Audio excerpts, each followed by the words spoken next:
కాబట్టి భగవంతుడు స్త్రీలను గాని, వైశ్యుల్ని గాని, శూద్రుల్ని గాని, దుష్టాత్ములు గాని దూరంగా పెట్టాడా? పెట్టలేదు. వాళ్ళైనా ప్రయత్నము చేస్తే, భగవంతుడి వైపు దృష్టి మళ్ళిస్తే, ఈ సంస్కారాల దోషాలు తొలగిపోయి, పుణ్య సంస్కారాలు ఏర్పడి, భగవంతుడిలో లీనము కావచ్చును. సాధనకి దారి తెరిచాడు. పాతకుండ అనలే. అవునా? పాత కుండలు కూడా ఏమవ్వాలి? ఉత్తముండలు. ఉత్తముడు అంటారు. ఉత్తముడు అంటే ఏంటి? మంచివాడు అవుతాడు. సాధురే వసమంతవ్య అని చెప్పాడు కదా, అవుతాడు. ప్రయత్నం చెయ్యాలి. సో పురుషార్థాన్నే చెప్తున్నాడు ఇక్కడ భగవంతుడు. ఇక్కడ ఏం లేదు, రికార్డింగ్ ప్రాసెస్. తెలియక పూర్వజన్మల్లో ఏవేవో దోషాలు కర్మలు జరిగినప్పుడు సంస్కారాలు అలాగే ఏర్పడతాయి. ఇప్పుడు తెలిసి మంచి పనులు చేసినప్పుడు భగవంతుని ఆశ్రయించి అలా స్మరణగా చేయగా ఏమవుతుంది? మారిపోతుంది. మారటానికి అవకాశం ఉంది. ఆ అవకాశం లేకపోతే మానవ జన్మే వ్యర్థం. మానవ జన్మ అంటే ఏమిటి? ఇప్పుడు తన్ని తాను ఉద్ధరించుకునేటువంటి శక్తి ఒక మానవుడికే ఉంది తప్ప మిగతా జంతురాశులకు లేదు కదా. ఎక్కడ పుట్టినా వాడు మార్చుకోవచ్చు. అయితే మ్యాటర్ ఆఫ్ టైం. ఎక్కువ ప్రయత్నం చెయ్యాలి. ఏది? సంస్కారాలు కొంచెం తామసికం, రాజసికం ఆ రకంగా ఉంటే. అలా కాకుండా జన్మతః మంచి సంస్కారాలను వాడి సంగతి ఇంకేమిటి ఈ శ్లోకంలో చెప్తారు. కిం పునర్బ్రాహ్మణ పుణ్యాః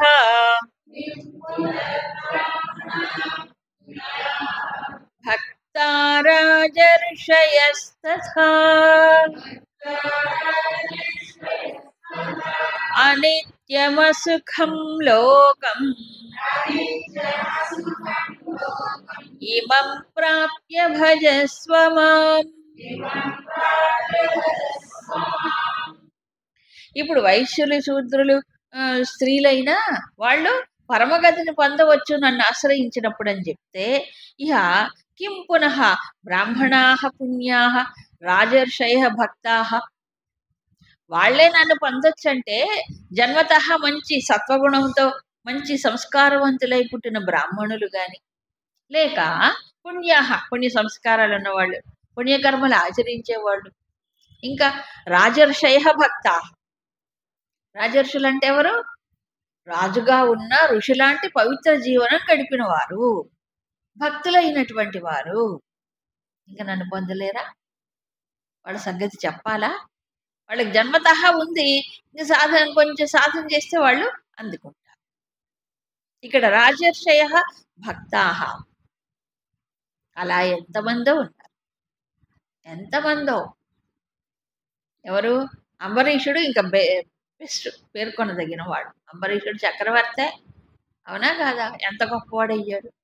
అవును, వైష్ణవ భక్తుడు. కులశేఖర ఆళ్వార్ రాజే, ఆయన కృష్ణ భక్తుడు. అలా ఎంతమందో ఉన్నారు. రాజులైనా అంత భక్తితో వాళ్ళు భక్తి రాజ్యాన్ని లేరు. కాబట్టి ఆయన అంబరీషుడు కథ, అంబరీషోపాఖ్యానం చెబితే తెలుస్తుంది కదా. వాళ్ళు ఏకాదశ వ్రత నిష్ఠ ఆయనకు కలిగింది. అవునా? అంత పెద్ద సామ్రాజ్యం, అన్ని వైభోగాలున్నా అసలు ఆయనకి వాటిపైన దృష్టే లేదటండి. అంత వైరాగ్యం ఎలాగొచ్చింది? భక్తి. సో భక్తిలో ఏమొస్తుంది? అక్కడ వైరాగ్యం కూడా వస్తుంది. ఇది స్వచ్ఛమైన కొద్ది ఇక్కడ ఏది?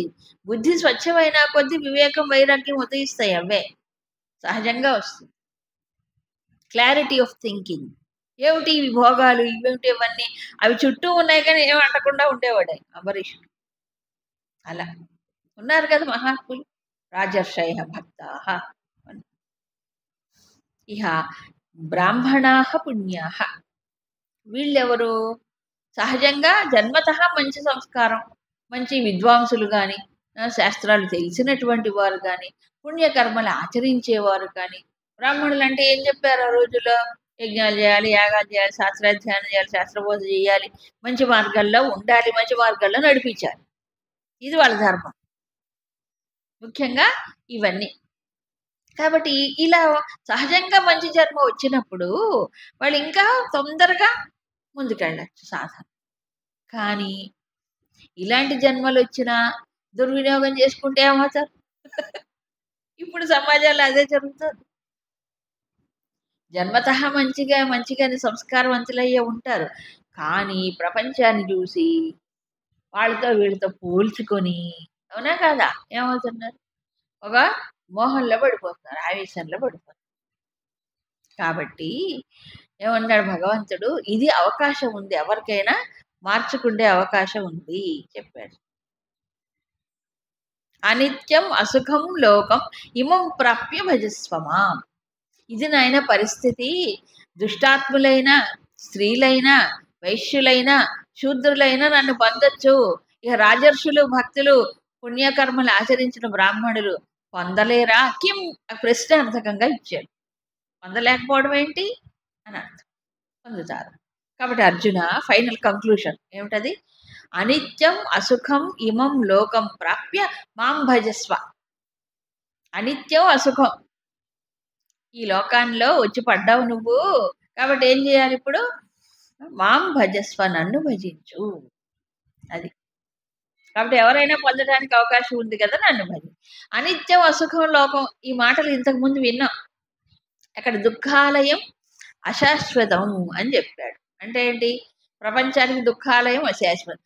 అదే ఇక్కడ ఇంకో మాట అన్నాడు. అసుఖం అంటే దుఃఖాలయం, అనిత్యం అంటే అశాశ్వతం. అదే. సో ఈ లోకం లేక స్వభావం అలాంటిది. ఈ స్వభావాన్ని లోక స్వభావాన్ని అర్థం చేసుకొని మరి ఏం చేయాలి? మాం భజస్వ, నన్ను భజించు, అప్పుడు నన్ను పొందుతావు. భజన అంటే ఎట్లా చేయాలి స్వామి? నేను భజన మళ్ళీ మనకు భజన అంటే తెలుసు కదా, మళ్ళీ చెప్తున్నాను 34. మన్మనా భవ మద్భక్త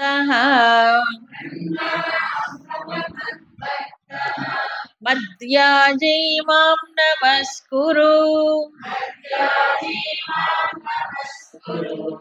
మామే వైష్యసి యుక్త్వైవం ఆత్మానం మత్పరాయణః.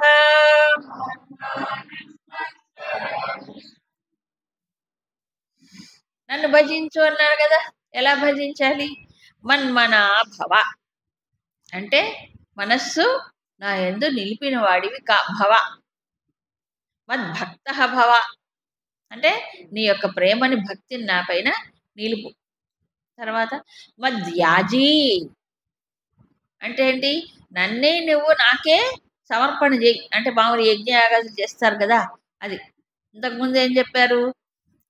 ఆహుతులేది సమర్పించిన జుహోతి అన్నాడు కదా, అది నాకే సమర్పణ చేయన్నాడుగా.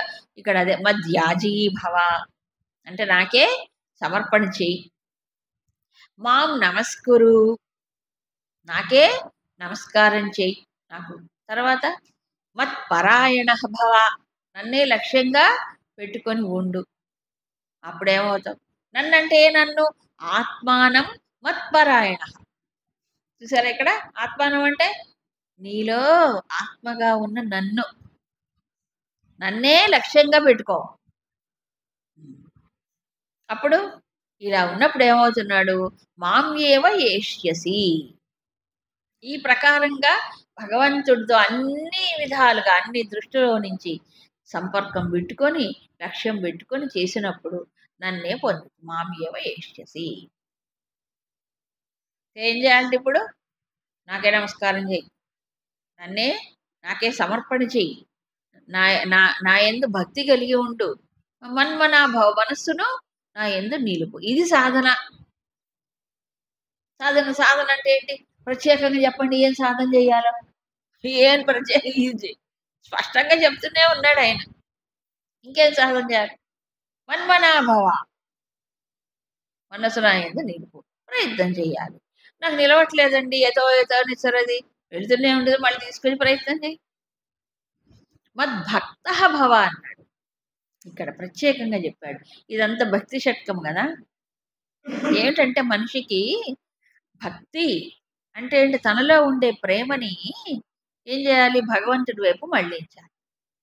ప్రేమ లేని మనిషి అంటూ ఉండడండి, ప్రతి వాడికి ఉంటుంది. అయితే ఆ ప్రేమను ఏం చేస్తాడు? అక్కడ ఇక్కడ పెట్టుబడి పెడతాడు. ఎక్కడెక్కడో పెడతాడు కానీ అది అది ఫలించదు. అదేదో భగవంతుడివే పెట్టాడనుకోండి, సర్వోత్కృష్టుడు, సర్వశ్రేష్ఠుడు భగవంతుడు కదా! ఆ ప్రేమను అక్కడ నిలిపితే ఏమవుతున్నాడు? ఉద్ధరింపబడు. కాబట్టి భక్తి అనేది భగవంతుడి వైపు ఆ ప్రేమను మళ్ళించాలి. అందుకే నా యందు భక్తి కలిగి ఉండు. సో మనస్సు నిలపటం వేరు, భక్తి కలిగి ఉండటం వేరు. భక్తి లేపైనా మనసు నిలుస్తుంది ఎప్పుడు ఆకర్షణ ఉంటే. ఉండదా? టీవీలో అంత మనసు ఏకాగ్రంగా టీవీ చూడట్లే. కాలింగ్ బెల్ పెట్టిన పట్టించుకోరు, దొంగలు పడ్డా పట్టించుకోరు, ఏ పడ్డా పట్టించుకోరు. ఏకాగ్రం లేదు, మనసు నిలపట్లే. నిలుపుతున్నారు. భక్తి అది. అందుకే చెప్పాడు భగవంతుడు. అందుకని ఏమవుతుందంటే ఇప్పుడు చూడండి, వెంకటేశ్వర స్వామి అనుకోండి, లేకపోతే భగవంతుడు గుళ్ళకి వెళ్ళారనుకోండి, అబ్బా ఎంత బాగున్నాడు దేవుడు, చూసినా కొద్ది చూడాలనిపిస్తుంది. ఏం చూడాలి? అలంకారం. అవునా కదా? అలంకారం చూస్తాడు. అలంకారం అంటే ఏంటి? నగలు, సొమ్ములు, ఆ మెరుపులు, అదేమిటి ఆ చీర, పూలు, ఇవే కదా చూస్తాడు. దేవుడు ఎక్కడ చూస్తాడు? చెప్పండి. అవునా కాదా? ఇదంతా భక్తే. మనసు నిలిచింది ఎక్కడ నిలిచింది? పైపైనే కదా నిలిచింది. కానీ దీన్నే భక్తి అంటున్నారు ఇప్పుడు. మనసు నిలిచింది కానీ అక్కడ భక్తి లేదుగా. సో భక్తి అంటే ఏంటి? ఆ ప్రేమ కావాలి. పిల్లల పైన ఎంత ప్రేమ చూపిస్తారు, భర్త పైన ఎంత చూపిస్తారు, స్నేహితుల పైన ఎంత చూపిస్తారు, తల్లిదండ్రులు ఎంత చూపిస్తారు, దాంట్లో 1% అయినా ఆయన పైన భక్తి ఉందా, ఇష్టం ఉందా, ప్రేమ కదా? అందుకని మద్భక్త భవ అని చెప్పాడు కావాలని. రెండవది, ఇవన్నీ ఎవరికి వాళ్ళు చూసుకోవాలి సాధన. కాబట్టి భజన అంటే ఏమిటి? ఈ 4, 5 మద్యాజీ భవ అంటే ఏంటి? యజనం అంటే యజ్ఞం, ఆహుతిగా సమర్పణ చేయటం. అంటే నాకే సమర్పణ చేయి. ఏం సమర్పణ చేయి? నువ్వేం చేస్తున్నావు అవన్నీ తత్కురుష్వ మదర్పణం. ఇందాక శ్లోకంలో చెప్పాడుగా. ఏం చెప్పాడు? యత్ కరోషి యదశ్నాసి యజ్జుహోషి యత్ తపస్యసి యద్దదాసి మదర్పణం కురుష్వ. నువ్వు ఏది చేసినా నాకు సమర్పణ చేయి. నువ్వు ఇస్తున్నావు నాకే సమర్పణ. ఇది మూడోది. నాలుగోది, మాం నమస్కురు, నాకు నమస్కారం చేయి. ఇంకెవరు చేయొద్దా స్వామి? ఇది ఇంకెవరు చేయొద్దా? విచిత్రంగా ఉంటుంది. చెయ్యొద్దంటలే, అక్కడ కూడా భగవంతుడే ఉన్నాడు. ఆ భగవంతుడు చూసి అది అర్థం కావట్లే. నిజంగా దాని అర్థం అదే. నమస్కారం అంటే ఏం చెప్పారు? నమమా అని ఇంకో అర్థం. నమమ అంటే నాది కాదు నా ఇది మమకారం భావాన్ని తీసేయడం. దేంట్లో? బయట లోపల. ఈ ఉపాధులు నావి అనుకుంటున్నాడు కదా. నిజానికి మనవి కాదు, బయట నుంచి పంచభూతాల నుంచి వచ్చినాయి, ఇక్కడ ఉన్నాయి. ఆయన నడిపిస్తే నడుస్తున్నాయి. నమమా మత్పరాయణ. ఐదవ విషయం, నన్నే లక్ష్యంగా పెట్టుకో. నన్నే లక్ష్యంగా జీవితంలో పెట్టుకో. ఇంకో లక్ష్యం ఉండకూడదు. ఈ 5 కలిస్తే అది భజన. అప్పుడు ఏమవుతారు? నన్నే పొందుతాం. సో ఇది సాధన. ఏం చేసినా పర్వాలేదు దానికి. నువ్వు జపం చేస్తావా, పారాయణం చేస్తావా, ప్రదక్షిణలు చేస్తావా, వ్రతాలు చేస్తావా, నోములు చేస్తావా, శాస్త్రం చదువుకుంటావా, విచారణ చేస్తావా, మననం ఏని, ఇదంతా మాం మాం మాం అన్నాడు. మాం అంటే నన్ను భగవంతుడు పరమాత్మ. అందుకే ఆత్మానం. ఎక్కడున్నా నేను? ఆత్మలోనే ఉన్నా, ఆత్మగా ఉన్నా. ఆత్మలో ఉండటం కాదు, ఆత్మగా. ఎంత దగ్గరగా ఉన్నాడు? అన్నిటికంటే అందరికంటే. అది దగ్గర అనడానికి లేదుగా అసలు. దగ్గర అంటే బయటే, ఇంకా ఇది లోపలే కదా. దగ్గర అంటే బయట ఉన్నట్టే, లోపలే ఉన్నాడు. ఎక్కడున్నాడు లోపలంటే? ఎక్కడ లేడు అని ప్రశ్నించుకోవాలి ఇప్పుడు. ఎక్కడ లేడు? శరీర మనస్సు బుద్ధి ఇంద్రియములన్నిటినీ కూడా నడిపించేటువంటి వాడుగా ఉన్నాడు కదా. అప్పుడు ఏమవుతుంది, ఆటోమేటిక్గా తన స్వరూపమై తనలోనే ఉన్నప్పుడు అంతకంటే సన్నిహితుడు ఎవరండి ప్రపంచంలో? ఎవ్వరు లేరు. కానీ అజ్ఞానము చేత ఈ ఉనికిని మర్చిపోవడం చేత వాళ్ళ దగ్గర వీళ్ళ దగ్గర దగ్గర అవ్వాలి దగ్గర అవ్వాలి దగ్గర ఏమిటి దగ్గర అయ్యేది అసలు ఉన్నవాడిని మర్చిపోయి. అవునా కదా. ఉన్నవాడిని మర్చిపోవడంతో ఏమవుతుంది, ఈ ప్రాపంచికమైనటువంటి వాటికి లోనవుతున్నాడు, మోహానికి భ్రమకి. కాబట్టి భగవంతుడు చెప్పేది ఏంటంటే అవి తగ్గాలి అంటే ఇది పెరగాలి. ఏది పెరగాలి?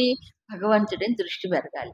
సంసారం వదలదండి పరమాత్మను పట్టుకునేంత వరకు. అందుకే ఇమం ప్రాప్య భజస్వమాం అన్నాడు.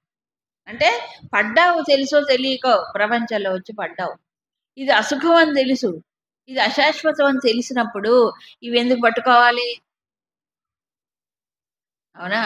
కాబట్టి తెలిసిన తర్వాత ఏది శాశ్వతమో ఇక్కడ బుద్ధిలో విచారణ ఉండాలి. అలా విచారణ ఉన్నవాడు ఏమవుతున్నాడు, ఈ అనిత్యం అని దాన్ని పట్టుకోడు. ఇదే వివేకం. ఇది వివేక దృష్టిని మేల్కొల్పుతున్నాడు భగవంతుడు. వివేకం అంటే నిత్యానిత్య వస్తు వివేకం. ఇది అనిత్యం అని తెలుసు కదా, నిత్య వస్తువు నేనే. ఇది అసుఖం అని తెలుసు కదా, ఈ దుఃఖాలేమని తెలుసు కదా, అప్పుడు సుఖం ఎక్కడో వెతుక్కోరాదు. సుఖ స్వరూపుడు నేను లోపలే ఉన్నాను. కాబట్టి శాస్త్రం ఎంత శ్రద్ధ ఉన్నప్పుడు, అవునా, గురు బోధన మహాత్ములకి బోధన శ్రద్ధ ఉన్నటువంటి వాడికి వివేకం వస్తుంది. అది ఎప్పుడో సాధన చేసినప్పుడే, లేకపోతే రాదు. అవునా. అందుకు ఏం చేయాలి? మనసు నిలుపు, భక్తితో నిలుపు, సమర్పణ నాకు చేయి, నమమా అంటే ఈ ప్రాపంచకమైన మమకారములు వదిలి నన్నే లక్ష్యంగా పెట్టుకో. ఇలా యుక్తత్వము కలిగినప్పుడు నన్ను పొందుతాం. ఇలా 9వ అధ్యాయంలో ఒక ఫైనల్ మెసేజ్. అవునా, నన్ను పొందుతావు, ఇవంతా హామీనే, ఇలా చేస్తే నన్ను పొందుతావు. ఇప్పుడు ఏమన్నాడు ఇంతకుముందు, ఆ భక్తుల్లో నేను ఉంటాను, నాలో ఆ భక్తుడు ఉంటాడు. నేను సమమే. కానీ సాధన చేసిన వాడు ఏమవుతున్నాడు, భక్తుడు మనస్సు భగవంతుడిలో ఉన్నప్పుడు భగవంతుడికి దూరం కాదు. అలా భక్తి పెరగాలంటే ఏం చేయాలి? ఇప్పుడు ఇవన్నీ అన్ని ఇంద్రియ మనోబుద్ధుల వ్యాపారములు ఆయన వైపు తిప్పాలి. ఏదైతే ఈ తాదాత్మ్య భావాలు ఉపాధుల్లో ఉన్నాయో, సంఘదోషాలు ఉన్నాయో, వాటిని వదలగొట్టుకోవడానికి మార్గం ఒక్కటే. అవి వదలవు, ఇవి పట్టుకుంటే అవి వదులుతాయి. సో భక్తిలో సౌలభ్యం ఏంటంటే నువ్వు ఏ రకంగా అయినా పట్టుకో, అయితే ఆత్మగా పట్టుకోమంటాడు కదా. ఆత్మగా ఉన్నప్పుడు పరమాత్మ అప్పుడు ఏమవుతున్నాడు, దృష్టి అంతా కూడా భగవంతుడికి ఎక్కడికో పోయి ఏదో చెయ్యక్కర్లే, తాను చేసే కర్మలే యజ్ఞం అవుతుంది, తాను చేసే కర్మయే ఆరాధన అవుతుంది. అంతేకా మరి ఆత్మగా భగవంతుడు భావించినప్పుడు. అదే కదా మానసిక పూజలో చెప్పారు శంకరాచార్యులు, ఆత్మాత్వం గిరిజామతి. నువ్వు ఆత్మగా ఉన్నావు కాబట్టి నేను చేసేవన్నీ కూడా ఏమవుతుంది, యద్యత్ కర్మ కరోమి తత్తదఖిలం శంభో తవారాధన. ఏ కర్మ చేసినా నీ ఆరాధనే. నువ్వు ఆత్మగా, ఈ ఒక్క తలపు మారుస్తుంది మొత్తం జీవితాన్ని, ఒక్క ఆలోచన. ఇదే సౌందర్య లహరిలో చెప్పే జపో జల్ప శిల్ప సకలమపి ముద్రా విరచన. ఇదే ఎక్కడ చెప్పినా అదే. ఓం తత్సత్. ఇది శ్రీమద్భగవద్గీతాసు ఉపనిషత్సు బ్రహ్మ విద్యాయాం శ్రీకృష్ణార్జున సంవాదే